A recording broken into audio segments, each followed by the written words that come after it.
Morning મિત્રો, fibre master ગુજરાતના પેજમાં આપનું સ્વાગત છે। અહીંયા જે કામ ચાલી રહ્યું છે તમે જોઈ રહ્યા છો કે સામે નેશનલ હાઈવે છે માંડવી ટુ પાલનપુર। એ રોડ ક્રોસિંગ થઈ રહ્યું છે જેને પુશિંગ કહેવાય છે। આ પાઇપ જે દેખાય છે એ અહીંયા ખાડો કરીને નાખવામાં આવી છે અને અંદર માણસો જઈ અને રોડમાંથી અંદર માટી કાઢે જાય, એ ટ્રોલી દ્વારા અહીંયા બહાર આવે, સાઈડમાં નખાય અને આ બે પાઇપોને અહીંયા હવે વેલ્ડિંગ કરશે। એક પાઇપ જતી રહી છે, આ પાઇપને વેલ્ડિંગ કરીને પાછળ જેક આવે, એ પેલી બે પાઇપો દેખાય છે જેક છે, એ જેકની મદદથી આ પાઇપને આગળ ધક્કો મારવામાં આવે। જેમ જેમ માટી ખોદાતી જાય અને માટી બહાર આવતી જાય એ પ્રમાણે આ પાઇપને ધક્કો મારે જાય અને માટી કાઢે જાય અને આ પાઇપો આગળ વધતી જાય।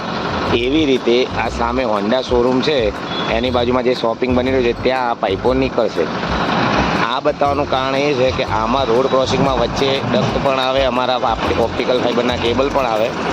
આ ખાડો કરતી વચ્ચે આઈડિયાનો અને BSNLનો કેબલ કપાઈ ગયો હતો, તમે જોઈ શકો છો। બે ક્લોઝર જે જોઈન્ટ માર્યા છે એ દેખાય છે અને આ બાજુ જે આ બે ડક્ટના ટુકડા દેખાય છે એ જીઓની વચ્ચોવચ્ચ ડક્ટ આવી હતી તો એ લોકો એમને કાપીને કેબલ નીચે કરીને આ પાઇપને ક્રોસ કરી દીધી છે। તો આ રીતે રોડ પુશિંગ કરવામાં આવે છે। આની અંદર પાણીની પાઇપ નર્મદાની દિશામાં આવી રહી છે એનું, અને મોટી પાઇપ આની અંદરથી જશે। આને MS પાઇપ કહેવાય છે, કેસિંગ કહેવાય આને, કેસિંગ। એની અંદર MS પાણીની પાઇપ આવશે જે કોઈ પણ ખોદકામ કર્યા વગર સીધો નેશનલ હાઈવે ક્રોસ થઈ જશે।